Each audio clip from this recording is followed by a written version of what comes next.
오늘은 잠재의식 성격입니다.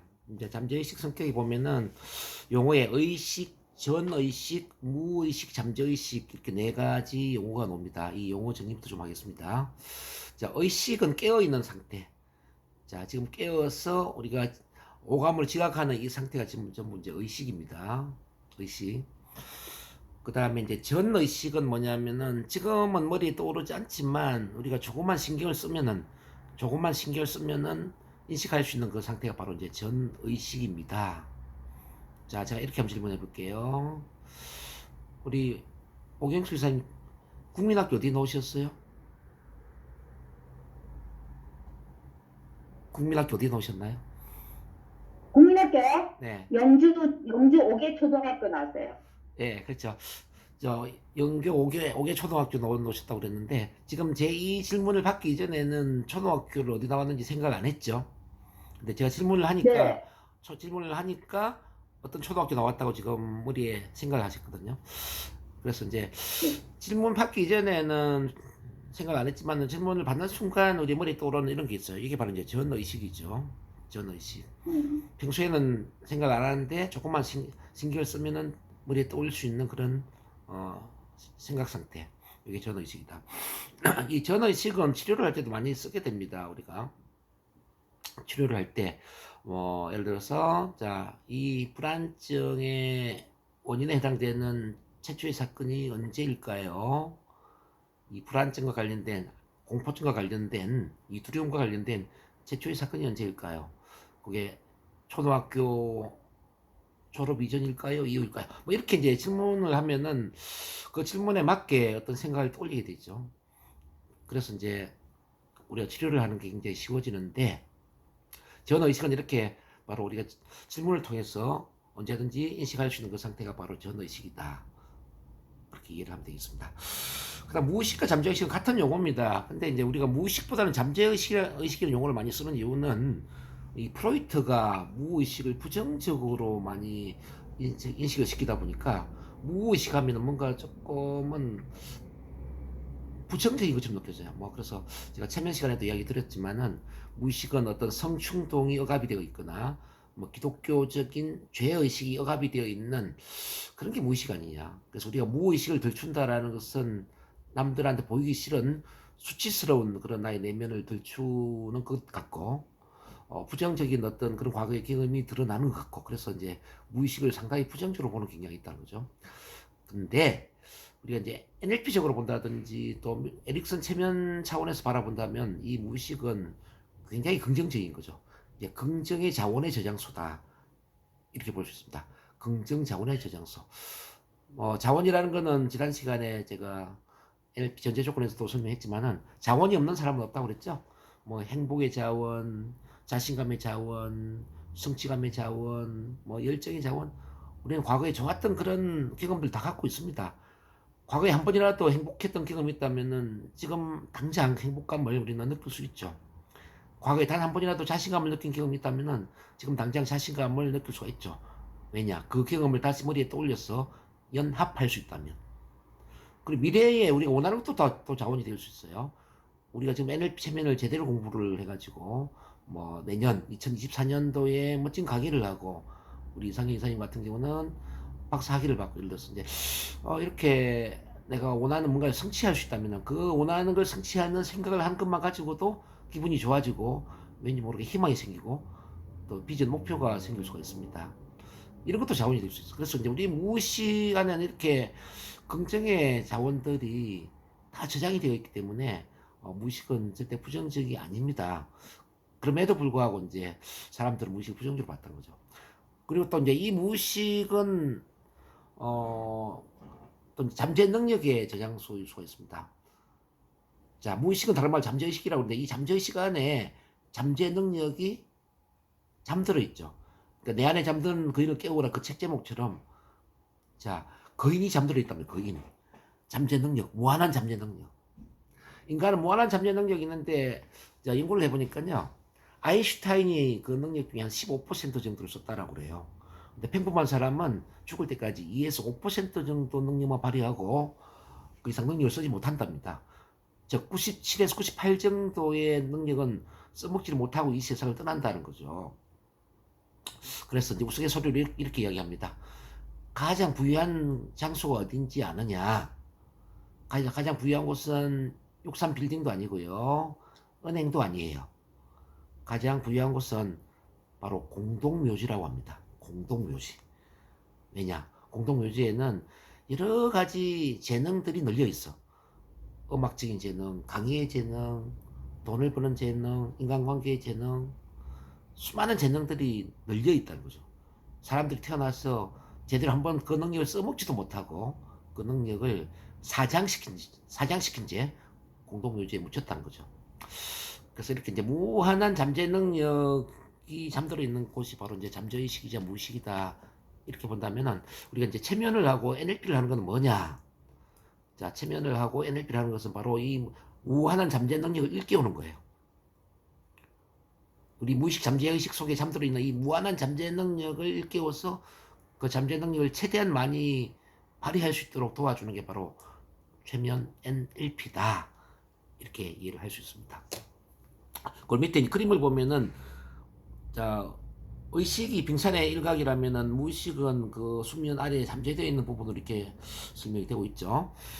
의식, 무의식. 그러니까 그래서 이제 우리가 참 의식은 이렇게 아주 빈약한 부분입니다. 근데 대부분 사람들이 이 의식으로 인생을 살아간다는 게 너무 안타깝죠.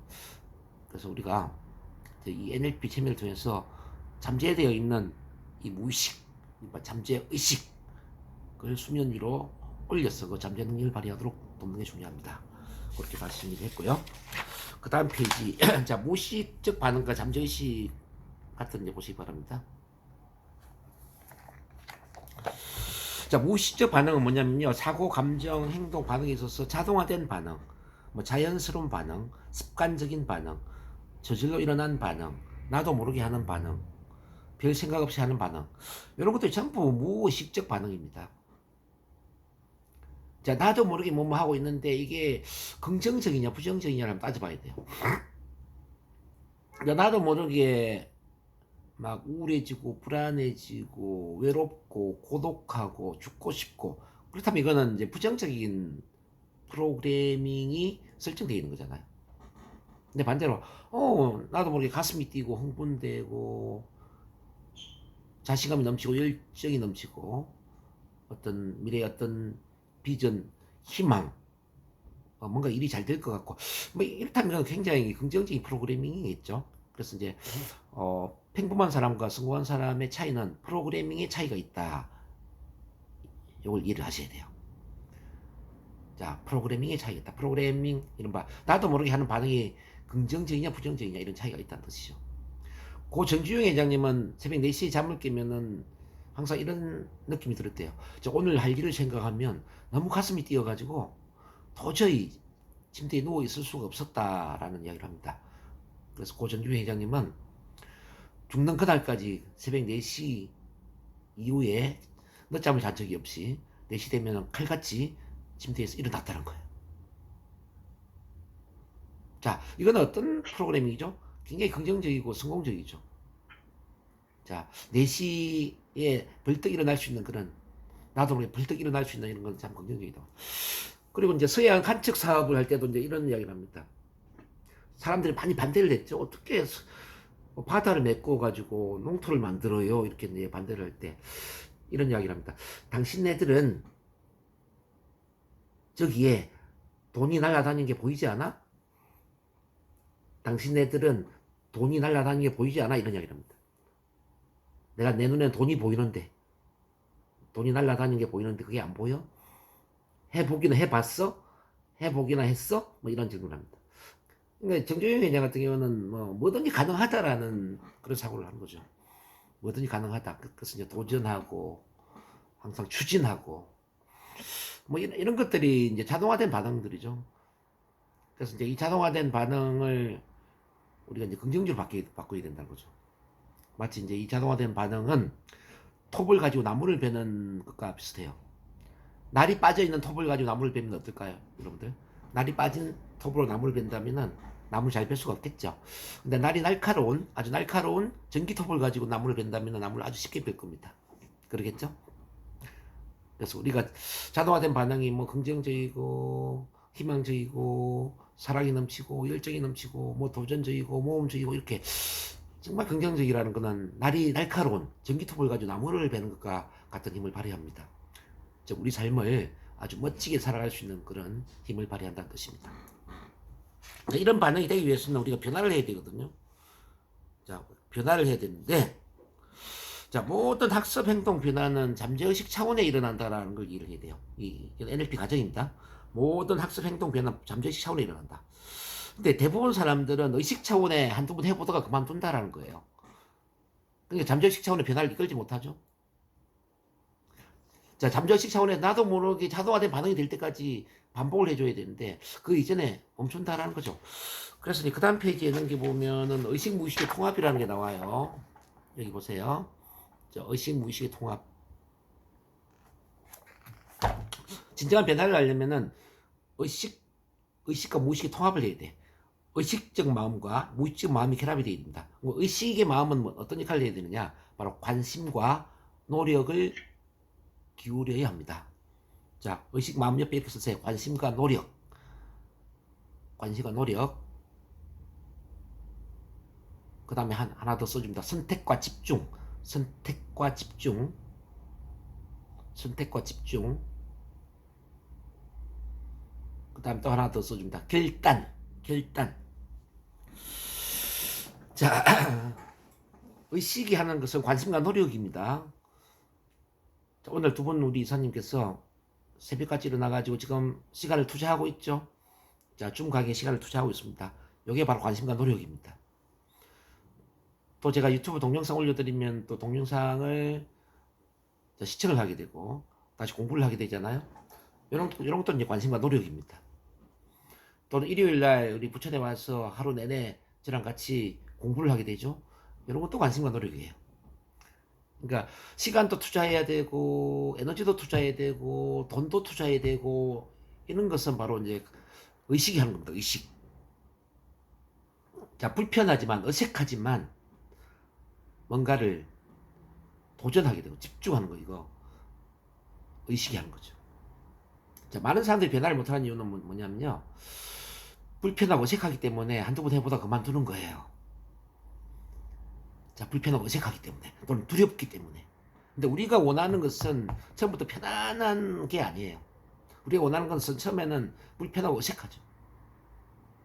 어제 제가 애벌레가 나비가 되는 그런 글을 아침에 보냈어요. 애벌레는 모든 게 문제거리를 보입니다. 자, 길거리에 돌멩이 하나도 문제거리를 보입니다. 근데 애벌레가 나비가 되면 있잖아요. 모든 것은 구경거리가 된다, 구경거리. 뭐, 돌멩이건, 바위건, 다 구경거리에 지나지 않는 겁니다. 그래서 애벌레나 나비가 보는 것을 절대 볼 수가 없어요. 애벌레한테는 모든 게 문제니까. 근데 우리가 애벌레에서 나비로 변화되기 위해서는 진통 과정이 필요하다는 거예요. 애벌레가 나비가 되려면은 나비가 되는 그 진통 과정을 뛰어넘어야 되죠. 마치 알에서 깨어나서 병아리가 탄생되는 것처럼. 자, 우리 아기가 엄마 뱃속 안에 10개월 있다가 잉태가 되는 그런 고통을 이겨내는 것처럼 이 진통 과정이 있다는 거죠. 네. 우리가 변화되는 것도 마찬가지입니다. 초기에 진통 과정을 이겨내야 되는데 그게 21일이라는 기간입니다. 자, 어떤 새로운 것을 시도하면 21일 동안은 왠지 모르게 불편합니다. 그리고 어색합니다. 그리고 두렵기도 하고. 근데 21일 이상을 반복하게 되면은 불편함이 편안함으로 바뀌고 어색함이 익숙함으로 바뀌고요. 두려움이 자신감으로 바뀔 수도 있죠. 이게 초기에 21일이 이렇게 중요하다는 거예요. 21일은 습관 중력이 작동되는 그 시점입니다. 습관 중력. 우리가 지구 대기권에 중력이 작동되잖아요. 자, 우리 습관에도 습관 중력이라는 게 있어요. 21일 동안 계속 과거로 돌아가고 싶은 과거 회귀 본능이 있는 겁니다. 과거 회귀 본능. 여러분들 지금 아침에 계속 일찍 일어나는 게 쉽지 않을 거예요. 아마 억지로 일어날 거라고 저는 봅니다. 억지. 아, 계속 늦잠 자고 싶고 5분만 더 자고 싶고 10분만 더 자고 싶은 이런 충동이 있을 겁니다. 이게 바로 이제 과거 회귀 본능이에요. 지금까지 해온 행동은 편안하고 새로운 행동은 불편한 거지. 자, 1958년도에 아폴로 13호가 달나라까지 어떻게 비행을 하는데 연료를 어떻게 소모했는지 연구를 해봤는데요. 자, 지구 대기권을 벗어나는데 90% 에너지를 소모를 했습니다. 그리고 지구 대기권을 벗어나서 달나라까지 가는데 10% 에너지를 소모를 했습니다. 이렇게 대기권을 벗어나는데 90% 에너지가 소모된다는 이야기죠. 혹시 시골에 펌프 기억나세요? 펌프? 우리 물을 끌어올릴 때 펌프 혹시 이상형 이사님 펌프 아세요? 네, 옛날에 저기 그 마당에 펌프 있었어요. 아, 예. 이제 이 펌프에 물을 녹게 하려면은 마중물을 한 바가지 퍼넣고 계속 세게 저어줘야 돼요. 세게. 근데 물이 녹을 때까지 세게 저어야 돼요. 세게 젓지 않으면 물이 또 올라오다 내려가 버려. 근데 일단 물이 올라오게 되면은 일정한 압력을 반복해 줄 때 물은 지속적으로 녹게 됩니다. 그래서 이제 펌프에 물을 끌어올리는 첫 단계가 참 어려운 거죠. 그때 에너지가 많이 소모되는 거죠. 자, 우리가 변화하는 21일도 마찬가지입니다. 21일 동안은 왠지 모르게 불편하고 어색한데 이때 에너지의 90%가 들어가는 거예요. 우리 이상현 이사님이 지금 21일이 안 됐기 때문에 많이 힘드실 겁니다. 많이 불편할 수도 있고 어색할 수도 있고 네, 그렇죠? 네, 충분히 이해합니다. 네, 근데 이제 12월 달이 아마 이제 그런 불편함과 어색함을 뛰어넘는 기간이다 이렇게 보시면 됩니다. 1월 달부터는 좋아질 거예요. 1월 달부터는 아마 12월 안에 기초가 아마 닦여질 것 같고요.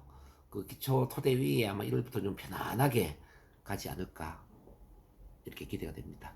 어쨌든 12월 한 달 잘 이겨내시기를 응원하는 의미에서 우리 오경수 이사님 손 한번 들어 주시기 바랍니다. 자, 우리 이상희 이사님한테 힘내시라고. 네.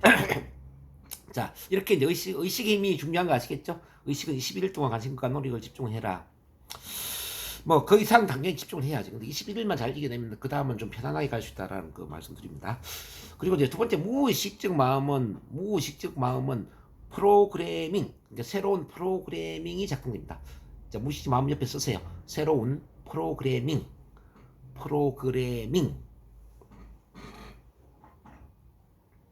이제 프로그래밍 옆에 뭐 이렇게 뭐 같다라는 표시를 하시고 뭐 패턴이라는 말을 써주시는 것도 좋을 것 같아요. 패턴 내지는 습관화. 프로그래밍 뭐 패턴 습관화 이거는 같은 말인데요. 앞서 우리가 배웠던 자동화된 반응, 나도 모르게 하는 반응이 바로 프로그래밍이 쓰는 겁니다. 바로 이제 무의식적 마음에는 나도 모르게 하는 자동화된 반응이 만들어져야 돼요. 즉 아침에 일어나는 것도 나도 모르게 뭐 알람 소리를 듣지 않고 그냥 5시 반이면 일어나야 돼요. 자, 우리 오경수 기사님이 강의를 잘하기 원하면은 강의 준비를 안 하더라도 그냥 사람들 앞에 서면은 강의를 잘해야 돼요. 말이 술술 잘 나와야 된다는 이야기죠. 자, 상담 치료도 마찬가지입니다. 굳이 상담 치료를 잘하려고 애를 쓰지 않더라도 상담 치료가 잘 돼야 돼요. 뭐든 애를 써서 잘하는 것은 프로그래밍이 아닙니다. 애를 써서 잘한다라는 것은 아직은 의식 차원이다. 두 분이 지금 운전을 굉장히 잘할 거라고 생각하는데요. 자, 운전을 한번 생각해 보자고요. 처음엔 운전을 잘하지는 못했을 겁니다. 왠지 모르게 부담스럽고 사고 나면 안 되는데 긴장이 되기도 하고. 근데 이제 운전을 지금 수년 동안 하다 보니까 아마 운전이 굉장히 자연스러울 겁니다. 자동차가 내 몸의 일부처럼 느껴질 것이고 편안하게 운전대를 돌리고 나도 모르게 브레이크를 밟고 엑셀레이터를 밟고 도로 상황에 맞게 자동화된 반응을 할 거예요. 이게 처음부터 된 건 아니었을 거라는 거죠. 지금은 이제 운전에 대한 프로그래밍이 설정이 된 거죠.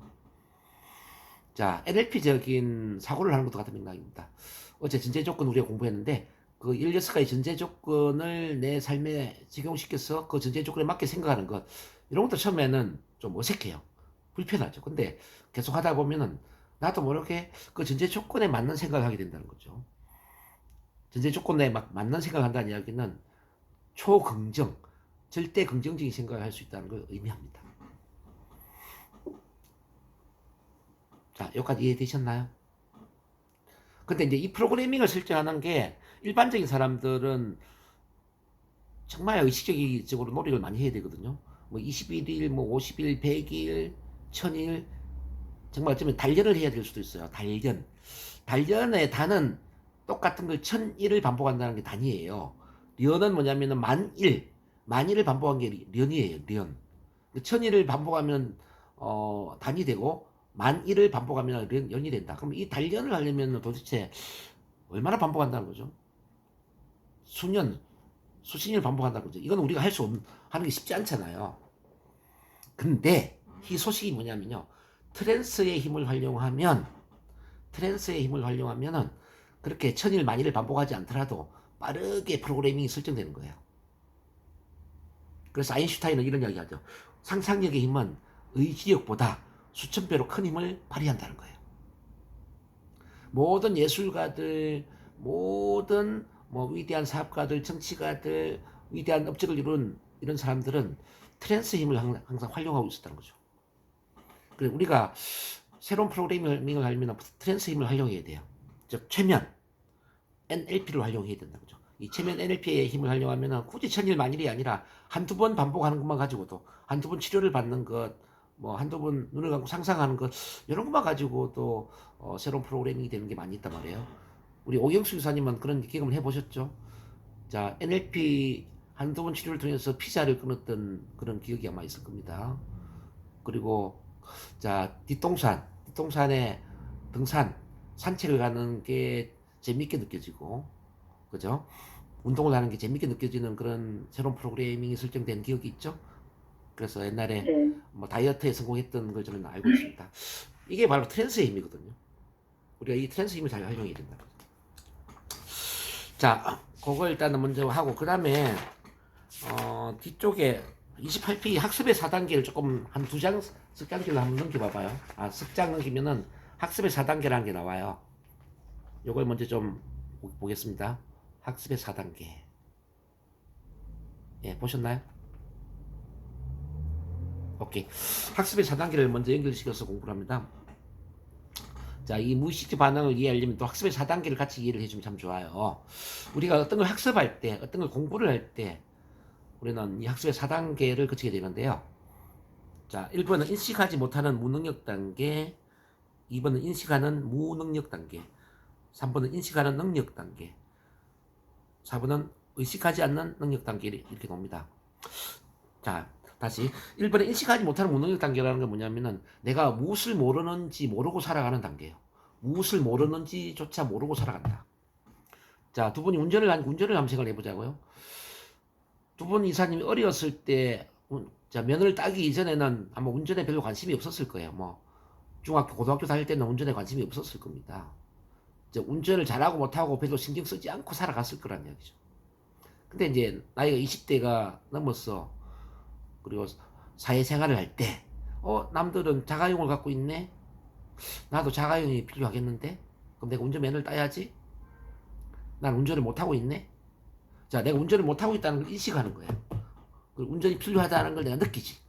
이게 바로 2단계, 인식하는 무능력 단계. 이제 운전을 못하고 있는 운전에 대한 무능력 단계를 내가 인식을 했다, 이 말이에요. 그러면서 이제 우리 두 분 이사님이 운전면허 시험에 등록을, 운전면허 학원에 등록을 해가지고 아마 필기시험도 치고 또 실기시험도 쳤을 겁니다. 그래서 아마 운전면허를 땄을 거예요. 이게 바로 이제 3번이죠. 인식하는 능력 단계. 인식하는 능력 단계. 내가 좀 의식적으로 노력을 했어. 자, 노력을 했어. 자동차 운전을 하고 있는 거죠. 자, 의식적 노력해서 운전면허까지 땄는데 문제는 아직은 운전을 아주 능숙하게 잘하는 단계는 아니죠. 뭐 학원 강사 옆에서 브레이크를 눌러주기도 하고요. 어쨌든 좀 도움을 주기 때문에 운전을 잘하는 거예요. 아직은 시내 주행도 좀 힘들고 고속도로 주행도 좀 힘들죠. 그래서 접촉 사고도 내게 되고 뭐 파킹할 때 파킹이 안 될 수도 있고 뭐 그런 경험 하셨을 겁니다. 근데 있잖아요. 운전면허를 딴 이후에 계속 1년, 2년, 3년 운전을 하다 보니까 어떤 일이 일어납니까? 이제는 운전에 대해서 그다지 신경을 쓰지 않아도 운전을 잘하게 되죠. 바로 4단계로 넘어갔다는 거죠. 즉 의식하지 않는 능력 단계로 넘어갔다는 거죠. 그다지 신경을 쓰지 않더라도 자, 운전을 아주 잘해요. 아마 두 분 이사님 아마 지금 그럴 겁니다. 별로 운전에 신경 쓰지 않고 아마 차를 잘 몰 거라고 저는 생각합니다. 이미 지금 4단계에 와 있는 거죠. 자, 우리 NLP를 훈련하는 것도 같은 맥락입니다. 뭐 저를 만나기 전에는 NLP를 몰랐을 거예요. 바로 1단계였죠. 인식하지 못하는 무능력 단계. NLP에 대해서 전혀 모르고 살아갔던 단계입니다. 근데 저를 만나면서 NLP가 뭔지를 아는 거예요. 즉 2단계로 왔죠. NLP라는 게 마음을 다루는 거구나. 마음을 긍정적으로 만들어주는 그런 마음의 핵물리학이라고 그랬지? 마음의 핵물리학? 또 커뮤니케이션의 과학이라고 그랬지? 말을 아주 마술적으로 해서 사람의 마음을 송두리째 바꿀 수 있는 그런 커뮤니케이션의 과학, 언어의 마법이라고 NLP를 소개를 했지. 그렇지만 이제 이 NLP가 뭔지 잘 모르는 거죠. 나는 NLP 잘 모르고 있어요. 아마 이 2단계를 거쳤을 거예요. 그러다가 이제 3단계로 지금 와 있죠. 3단계 아침에 지금 일찍 일어나셔서 계속 저한테 강의를 듣고 또 모르는 것도 질문하고 그리고 유튜브 강의도 듣고 막 지금 뭔가 알아가고 있을 겁니다. 이제 노력을 해서 의식적으로 막 노력을 해서 막 알아가는데 근데 저를 만나면 좀 쉬워지는 것 같다가 또 저를 만나지 않으면 또 뭔지 모를 것 같고 알다가도 모를 것 같고 막 그럴 거예요. 자, 관심을 가지면 뭔가 이해가 되는데 관심을 갖지 않으면 잘 모른다 이 말이에요. 그래서 이걸 뭐 앞에서 설명을 한다든지 강의를 해보려고 하면은 입에서 말이 잘 안 나올 거예요. 머리에는 뭔가 이해가 되는 것 같은데 입으로는 표현이 안 되고 그러죠. 여기 바로 3단계예요. 인식하는 능력 단계. 이제 의식적으로 능력을 만들어 간다 이 말이죠. 근데 이런 과정을 우리 운전을 한 것처럼 한 달, 두 달, 석 달, 넉 달, 뭐 6개월, 1년 반복하다 보면 어떤 일이 일어날까요? 바로 4단계로 가겠죠. 지금 두 분 이사님이 운전을 아주 잘하는 것처럼 계속 쭉 반복하다 보면 어느 순간에 NLP 전문가가 될 겁니다. 자, 나도 모르게 NLP적인 사고를 하고 NLP적인 언어를 사용하고 NLP적인 행동을 하고 또 NLP 강의를 할 때 나도 모르게 입에서 말이 술술 나올 겁니다. 아, NLP는 이런 거예요. 우리 마음은 이렇게 다루어야 되고요. 자, 인생은 이렇게 살아야 되고요.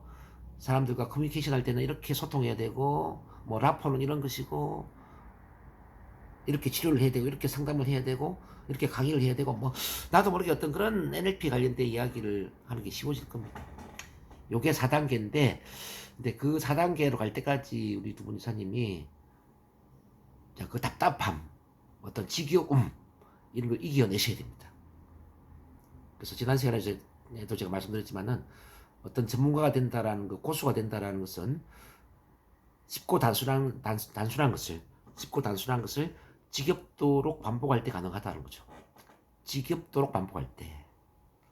책을 읽는 것도 다양한 책을 읽는 것은 도움이 되지 않습니다. 한 권의 책을 지겹도록 반복해서 책을 보는 거예요. 앞서 이제 우리 이상현 이사님이 명리학에 대한 이야기도 했지만은 명리학도 다양한 책을 보는 건 아무 도움이 되지 않아요. 한 권의 책을 그냥 집중적으로 반복해서 보는 게 참 중요해요. 반복적으로. 제가 명리 상담을 한 400명 이상을 해버리니까 명리학 사주에 도통, 지금은 도를 통하더라고요. 명리학 사주를 빨리 내 것으로 만들 수 있는 방법은 다른 사람 사주를 무조건 봐주는 겁니다. 하루에 한 명씩 다른 사람 사주를 봐준다고 생각을 해봐요. 제가 드린 그 교재를 가지고 그 사주 보는 법을 일단은 익혀야 돼요.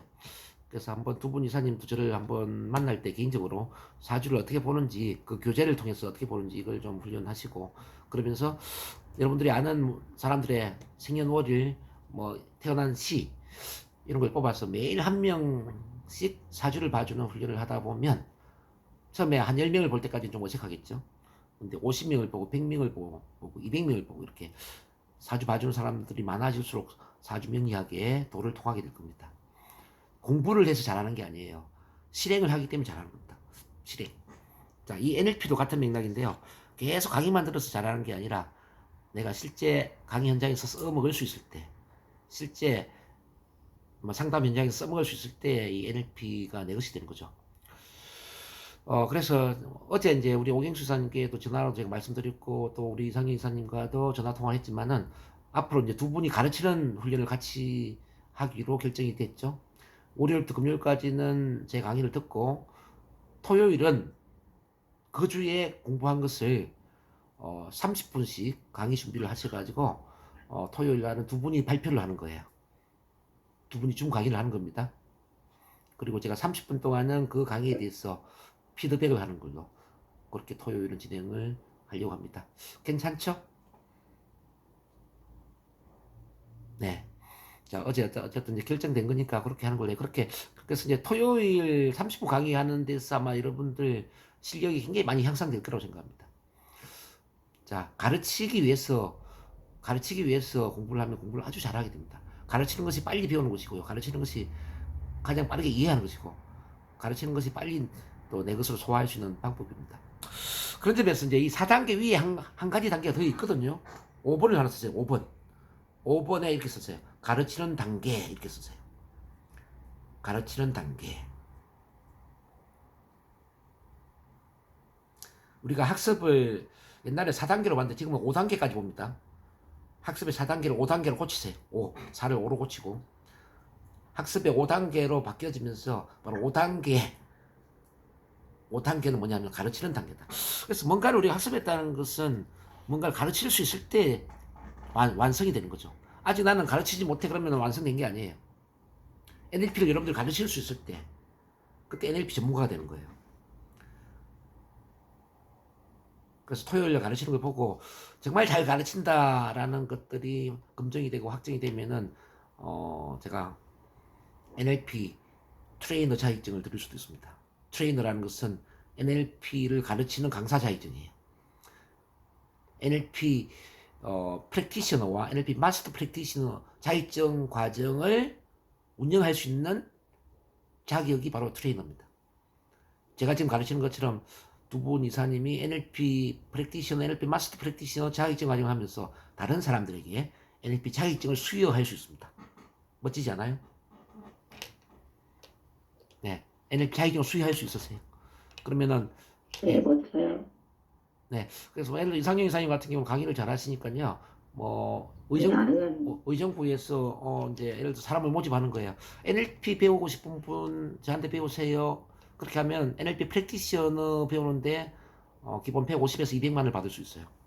NLP 마스터 프랙티셔너 기본이 180만 원에서 250만 원 사이를 받을 수가 있습니다. 한 명당 150에서 200만 원, 250만 원 정도 수강료를 받으면서 NLP 강의를 할 수 있다는 뜻이죠.